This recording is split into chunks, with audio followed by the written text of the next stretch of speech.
किशनगंज में 19वीं वाहिनी सशस्त्र सीमा बल ठाकुरगंज में 22वें स्थापना दिवस कार्यक्रम का आयोजन किया गया। इस कार्यक्रम के मुख्य अतिथि के रूप में सुधीर कुमार महानिरीक्षक सीमांत मुख्यालय सिलीगुड़ी, शिव दयाल उप महानिरीक्षक सीमांत मुख्यालय सिलीगुड़ी का पुष्प गुच्छ एवं शॉल देकर स्वागत किया। वाहिनी के पूरे वार्षिक उपलब्धियों एवं विभिन्न किए गए अन्य कार्यक्रमों के बारे में बताया गया। इसके पश्चात सुधीर कुमार पुलिस महानिरीक्षक के द्वारा वाहिनी के सभी अधिकारियों एवं जवानों को वाहिनी के 22वां स्थापना दिवस की ढेर सारी शुभकामनाएं दी गई।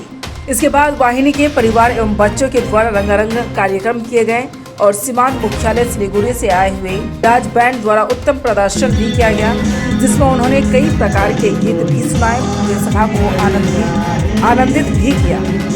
स्थापना दिवस किसी भी संस्था के लिए, किसी भी जो है विभाग के लिए, किसी भी यूनिट के लिए एक गौरव का दिन होता है।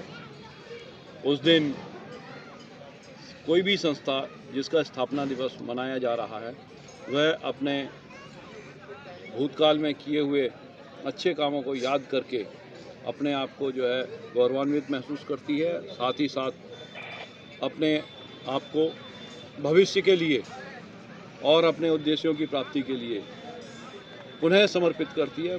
दूने जोश के साथ अपने आप को जो है स्थापित करती है। 19वीं वाहिनी जो कि भारत नेपाल सीमा के ऊपर 40.34 किलोमीटर के दूरी को भारत नेपाल सीमा को सुरक्षा प्रदान करने में अपनी अहम भूमिका निभा रही है। इसके जवान अपने सीमा चौकियों के द्वारा जो एसएसबी के निहित कर्तव्य हैं उनका पालन कर रहे हैं। आज 19वीं वाहिनी ने 22 साल पूरे किए हैं और 22 साल के समय में अलग अलग समय पर कई उपलब्धियां हासिल की हैं, जिसके लिए यूनिट को अपने ऊपर बहुत गर्व है। सशस्त्र सीमा बल को भी अपनी यूनिट के ऊपर गर्व है। हम यूनिट से अपेक्षा करते हैं कि यूनिट सशस्त्र सीमा बल के कर्तव्यों के पालन में अपने आप को दूने जोशो खरोश के साथ अपनी जिम्मेदारी के दायरे में भारत नेपाल की सुरक्षा में अपने आप को समर्पित करेगी और अच्छे कार्य करेगी। साथ ही साथ आप सभी को विदित है कि सीमा पर अपनी ड्यूटी करने के दौरान हम सामाजिक चेतना को जागरूक करने का, समाज के साथ मिलकर समाज की विषमताओं को दूर करने का, समाज की कठिनाइयों को दूर करने का भी कार्य हम कर रहे हैं। भूतकाल में हमने रेस्क्यू रिलीफ ऑपरेशंस में भी काम किया है। हमने समाज के साथ जुड़कर रोजगारोपरक कार्यक्रमों को संचालन करवाया है और काफ़ी लोग प्रशिक्षण कार्यक्रमों में भाग लेकर अपने आप को लाभान्वित कर रहे हैं। मैं इस प्रकार के जनोपयोगी और सृजनात्मक कार्यों में भी यूनिट की अहम भूमिका देखता हूँ। सर, नई यूनिट की जो भवन है वो कब तक तैयार हो जाएगी? क्योंकि ऐसे हाँ, ये बहुत आपने महत्वपूर्ण जिस प्रांगण में आप खड़े हैं ये यूनिट का कैंपस है।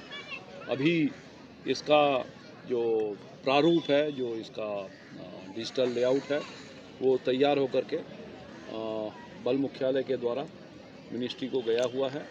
जैसे ही स्वीकृति प्रशासनिक और आर्थिक स्वीकृति जैसे ही मिल जाएगी, यहाँ पर कार्यक्रम शुरू हो जाएगा और कंस्ट्रक्शन का काम भी जोर शोर से चलेगा। और यूनिट अपने क्या बनने हैं सर? क्या बनने हैं आधारभूत संरचना? यहाँ पर जितना मुझे याद है प्रशासनिक प्रखंड तो बनेगा ही बनेगा। इसके अलावा जवानों के बैरक, जवानों के किचन, जवानों के